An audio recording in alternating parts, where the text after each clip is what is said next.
ಏನಾದರೂ ಮಾಡಿ ನನ್ನ ಮಗ ನನ್ನ ಅವ್ವ ಅಂತ ಕರಿಬೇಕು. ಹಂಗೆ ಮಾಡವ, ಅದಕ್ಕೊಂದು ದಾರಿ ತೋರ್ಸವ.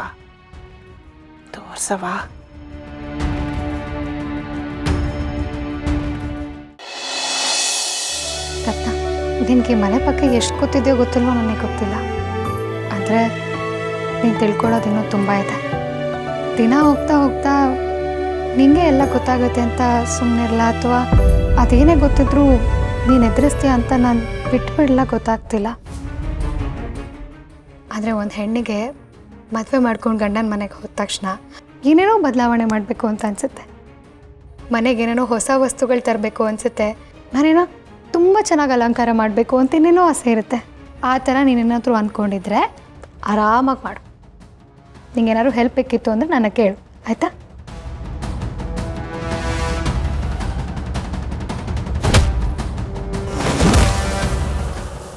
ಹಲೋ ರತ್ನ ಮೇಡಮ್, ನಿನ್ನ ಹತ್ರನೇ ನಾನು ಮಾತಾಡ್ತಿರೋದು. ಎಲ್ಲಿ ಕಳ್ದೋಗಿದ್ದೀರಾ?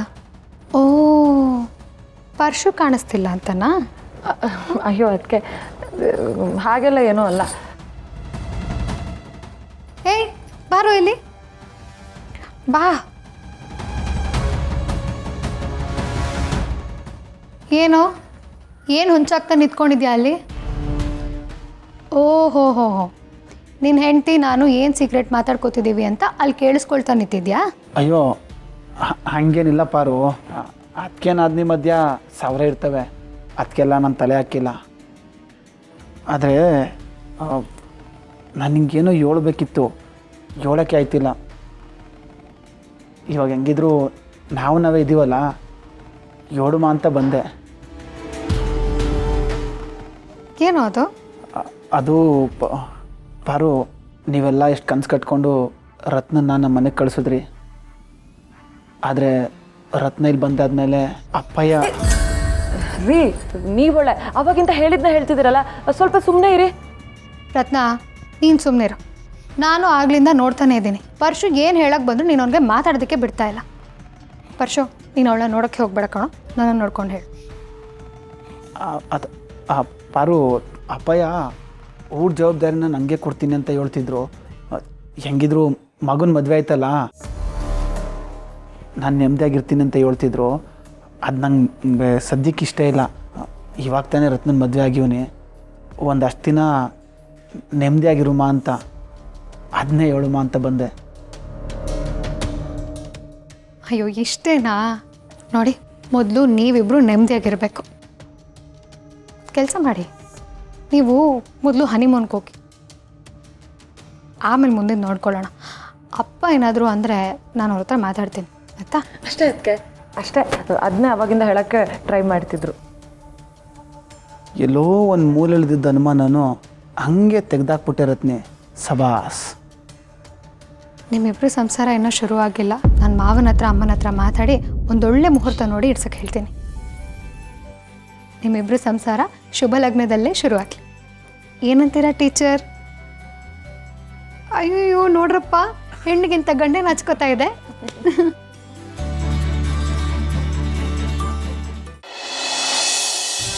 ಬಾ, ಇವಾಗ ಹೊಸಿ ಗಾಳಿ ಆಡ್ತೈತೆ. ಇಲ್ಲಿ ಕೂತ್ಕೊಂಡು ನೋಡಮ್ಮ, ಮಾತಾಡ್ತಿ ಯಾರು ಸಿಗ್ತಾರೆ ಅಂತ. ಓಹೋ ಮುನಿಯಕ್ಕ, ಬಾ ಕೂತ್ಕ ಮಾತಾಡಮ್ಮ. ಹೊಸಿ ಕರ ಬಿಡ್ಬೇಕು, ಸುಮ್ನಿರಪ್ಪ. ಅಯ್ಯ, ಕರಾನ ಹೊಸಿ ತಡ ಬಿಡ್ಬಿಟ್ರೆ ಕಾರ ಮುಚ್ಕೋತದ ಮುನಿಯಕ್ಕ. ಓ ಆರಾಮ? ಓ ರಾಮಣ್ಣ, ಎತ್ಲಾಗ ಹೊಂಟೆ, ಬಾ ಟೀ ಕುಡ್ಕೊಂಡು ಮಾತಾಡಮ್ಮ. ಇಲ್ಲಪ್ಪ, ಅಂಗಡಿ ಹೋಗ್ಬೇಕು, ನಂಗೆ ಕೆಲಸ ಐತೆ. ಓ ನೀ ಮಾಡಕ್ ಯಾಮೆ ನಂಗೆ ಗೊತ್ತಿಲ್ವೇ? ಲಕ್ಷ್ಮಕ್ಕ ಬಾ ಬಾ, ಆರಾಮ? ಬಾ ಕೂತ್ಕ. ಡೈರಿಗೆ ಹೋಗ್ಬೇಕು, ಮಾತುಕತೆ ಎಲ್ಲ ಆಮೇಲೆ ಇಟ್ಕೊಳ್ಳೋಣ, ಬರ್ತೀನಿ ಇರು. ಎರಡು ಮಗ್ಳಲ್ಲಿ ಎದ್ಬಿಟ್ಟ ಇವತ್ತು, ಎಲ್ರು ಇನ್ನೊಂದು ಬಿಟ್ಟು ಹೋಯ್ತವ್ರಲ್ಲ. ಓಯ್ ಲಕ್ಷಣ, ಆರಾಮ? ಆರಾಮ ಆರಾಮ, ಹುಲ್ಲಾಕ್ಬಿಟ್ಟು ಬರ್ತೀನಿ ನೀರು. ಏ ಈಗಿರಲ್ಲ, ಅದೇ ಮತ್ತೆ ಇವಾಗ ಬೆಳಗಿನ ನಾನು ನೋಡ್ತೀವಿ. ಕೆಲಸ ಇದ್ದೇ ಇರ್ತೈತೆ. ಮನ್ಸ ಅನ್ಬೇಕೆ, ಮಾತಾಡ್ಬೇಕು, ಕಷ್ಟ ಸುಖ ಹಂಚ್ಕೋಬೇಕು. ಬಾ ಕೂತ್ಕ ಮಾತಾಡ. ಹಂಗಂದಿಯೇ? ಬಂದೇ ಇರು. ಸರಿ ಬಾ ಬಾ. ಏನ್ ಸಮಾಚಾರ, ಏನ್ ವಿಶೇಷ ಅಂದ್ರೆ ನಿನ್ನೆ ನೈಟು ಸೆಕೆಂಡ್ ಶೋಗೆ ನಂಜನಗೂಡ್ಗೆ ಹೋಗಿದ್ದೆ, ಅದೇ ವಿಶೇಷ. ಪಿಕ್ಚರ್ ತಂದಾಗಿತ್ತಾ? ಸಂದಾಕಿತ್ತ ಅಂತ ಕೇಳ್ತೀಯಲ್ಲ, ಮನ್ಸ ಅಂದ್ಮೇಲೆ ಒಂದ್ ಕಿತನಾದ್ರೂ ಆ ಪಿಕ್ಚರ್ ನೋಡ್ಲೇಬೇಕು. ಏನ್ ಚಂದಾಗಿ ಮಾಡವ್ರೆ ಅಂತೀಯಾ? ಕರುಳು ಹಂಗೆ ಕಿತ್ಕೊಂಬಂದ್ಬಿಡ್ತು. ಏನ್ ಕತೆ? ಕಥೆಲಿ ಹೀರೋ ಇನ್ನೂ ಲವ್ ಮಾಡ್ತಿರ್ತಾರೆ. ಇನ್ನೇನು ಮದುವೆ ಆಗಬೇಕು, ಹಿಂದಿನ ದಿನ ರಾತ್ರಿ ಹೀರೋಗೆ ಆಕ್ಸಿಡೆಂಟ್ ಆಗೋಯ್ತದೆ. ಆಗ ಡಾಕ್ಟ್ರು ಹೇಳ್ತಾನೆ ಇವನು ಎಲ್ಲ ಮರ್ತೋಗ್ಬಿಟ್ಟಿದ್ದಾನೆ ಅಂತ. ಹೀರೋಯಿನ್ನು ಅಯ್ಯಯ್ಯೋ ಹಿಂಗಾಗೋಯ್ತಲ್ಲ, ಹೀರೋ ಎಲ್ಲೋ ಮರ್ತೋಗ್ಬಿಟ್ನಲ್ಲ ಅಂತ ಕುಡ್ದು ಮರಕ್ಕೋಗಿ ಗುದ್ದಿ ಆಕ್ಸಿಡೆಂಟ್ ಮಾಡ್ಕೊಂಡ್ಬಿಡ್ತಾಳೆ. ಅಷ್ಟರೊಳಗೆ ಹೀರೋಗೆ ಹಳೆದೆಲ್ಲ ನೆನಪಾಗೋಯ್ತದೆ. ಮದುವೆ ಆಗೋಣ ಅಂತ ಬಂದ್ರೆ ಹೀರೋಯಿನ್ನು ಆಕ್ಸಿಡೆಂಟ್ ಮಾಡ್ಕೊಂಡು ಇವಳು ಎಲ್ಲ ಮರ್ತೋಗ್ಬಿಟ್ಟಿರ್ತಾಳೆ. ಓ ಹಿಂಗಾಗೋಯ್ತಲ್ಲಪ್ಪ ಅಂತ ತಲೆ ಕೆಡಿಸ್ಕೊಂಡ್ಬಿಟ್ಟು ಹೀರೋ ಬೆಟ್ಟದ ಸೀದಾ ಹೋಯ್ತಾನೆ. ಅಲ್ಲಿಂದ ಬಿದ್ಬಿಡ್ತಾನೆ. ಅಪ್ಪಿ ತಪ್ಪಿ ಬದುಕೊಂಡ್ಬಿಡ್ತಾನೆ. ಆಮೇಲೆ ಹೀರೋಯಿನ್ಗೆ ಎಲ್ಲ ನೆನ್ಪು ಬಂದ್ಬಿಡ್ತದೆ. ಮತ್ತೆ ಇವನ್ ತಕ್ ಬಂದ್ರೆ ಈ ಆಸಾಮಿ ಎಲ್ಲ ಮರ್ತೋಗಿರ್ತಾನೆ. ಆಮ್ಯಾಕೆ ಅವಳೆಲ್ಲ ಮರ್ತೋಯ್ತಾರೆ. ಹೋಗ್ಲಿ ಬಿಡೋಣ. ಹೋಗ್ಲಿ ಅಂತ ಬಿಡಕ್ಕಾಗಕ್ಕಿಲ್ವೇ? ಮುಂದೆ ಐತೆ ಕೇಳು. ಹೀರೋಗೆ ಹಿಂಗಾಗೋಯ್ತಲ್ಲ ಅಂದ್ಬಿಟ್ಟು ಹೀರೋ ಇನ್ನು ಓಡೋಗಿ ಗೋಡೆಗೆ ತನ್ನ ತಲೆನ ಕೂತ್ಕೊಂಡ್ಬಿಡ್ತಾಳೆ. ಆಗ ಇವಳಿಗೂ ಮರ್ಕೊಂಡ್ಬಿಡುತ್ತೆ ಅಲ್ವಾ? ಇದೇ ನಿಂದು ತಪ್ಪು. ಇಬ್ರಿಗೂ ಎಲ್ಲ ನೆನಪಾಯ್ತದೆ. ಇಬ್ರಿಗೂ ನೆನಪಾಗ್ಬಿಡುತ್ತೆ. ಆಮ್ಯಾಕೆ ಸಿನಿಮಾ ಮುಗ್ದೋಗುತ್ತೆ. ಸರಿನಾ? ಸರಿ, ನಿನ್ ಕೆಲಸ ಇರ್ತದೆ ನೋಡಿ. ಇಲ್ಲ ಕಣ್ ಕೂತ್ಕೊಳ್ಳಪ್ಪ. ನೀನೇ ಹೇಳಿಲ್ವಾ ಮನ್ಸ ಆದ್ಮೇಲೆ ಮಾತಾಡ್ಬೇಕು, ಕೆಲಸ ಮಾಡೋದು ಯಾವಾಗ್ಲೂ ಇದ್ದೇ ಇರುತ್ತೆ ಅಂತ. ನಾನು ಹೇಳೋ ಕತೆನ ನೀನ್ ಕೇಳು. ಹೀರೋಯಿನ್ಗೆ ಎಲ್ಲ ಜ್ಞಾಪಕಕ್ಕೆ ಬಂದ್ಬಿಡ್ತದ. ಅವ್ರಿಬ್ರು ಮದುವೆ ಮಾಡ್ಕೊಳ್ಳೋಣ ಅಂದ್ಬಿಟ್ಟು ಹೋಯ್ತಾ ಇರ್ತಾರೆ. ಬೆಟ್ಟದ ಮೇಲಿಂದ ಬಂಡೆ ಮೇಲ್ ಬಿದ್ಬಿಟ್ಟು ಇಬ್ರು ಎಲ್ಲ ಮರ್ತೋಯ್ತಾರೆ. ಅಲ್ಲಿಗೆ ಇಂಟರ್ವೆಲ್ ಮತ್ತೆ ಅವರಿಬ್ರು ಲವ್ ಮಾಡ್ತಾರೆ. ಇನ್ನೇನು ಮದುವೆ ಆಗ್ಬೇಕು ಅನ್ನೋಷ್ಟರಲ್ಲಿ ಹೀರೋಯಿನ್ಗೆ ಆಕ್ಸಿಡೆಂಟ್ ಆಗೋಯ್ತದೆ. ಅವಳು ಮತ್ತೆಲ್ಲ ಮರ್ತೋಯ್ತಾಳೆ. ಯವ್ವ ಇವನ್ ಬಿಟ್ರೆ ನಾನು ನನ್ನ ಭಾಷೆ ನನ್ನ ಸಂಸಾರ ಎಲ್ರನ್ನೂ ಮರ್ಸಂಗೆ ಕಾಣ್ತವನಲ್ಲಪ್ಪ. ಯಾರೋ ಕರ್ದಂಗಾಯ್ತು. ಒಂದ್ಸಿತ ಇರು ನೋಡ್ಕೊಬತ್ತೀನಿ. ಕೂತ್ಕೊಳ್ಳಪ್ಪ. ಒಳಗೆ ಯಾರವ್ರೆ? ನಿಮ್ಮವ್ವ ತಾನೆ. ಅವ್ರು ನಿನ್ನ ಯಾಕೆ ಕರೀತಾರೆ? ಕೂತ್ಕೊಳ್ಳಿ, ಕತೆ ಕೇಳು ನನ್ನ ಹತ್ರ ನೀನು. ಕತೆ ಕೇಳಕ್ಕೆ ಸೂಪರ್ ಆಗದೆ. ಆದ್ರೆ ಇನ್ನೊಂದ್ ಕಿತ್ತ ಕೇಳುಮ. ಈ ಕತೆನ ನೀವು ಆಳುವಾಗ ಕೇಳ್ಬೇಕು. ದೀಪ ಅಂತಾರಲ್ಲ, ದೀಪ ಕೇಳುಮ ಅಂತ. ಇನ್ನೊಂದ್ ದಿವಸ ಕೇಳ್ತೀನಿ. ನನ್ನ ಕೂತ್ಕೊಳ್ಳಪ್ಪ.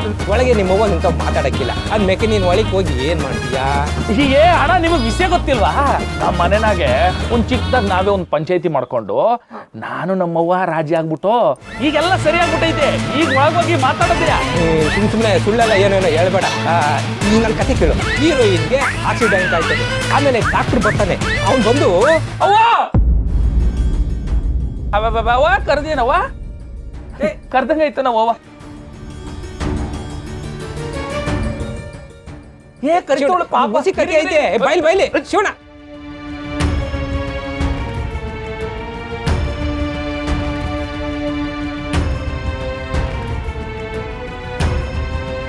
ನಮ್ಮ ಮನೆ ದೀಪ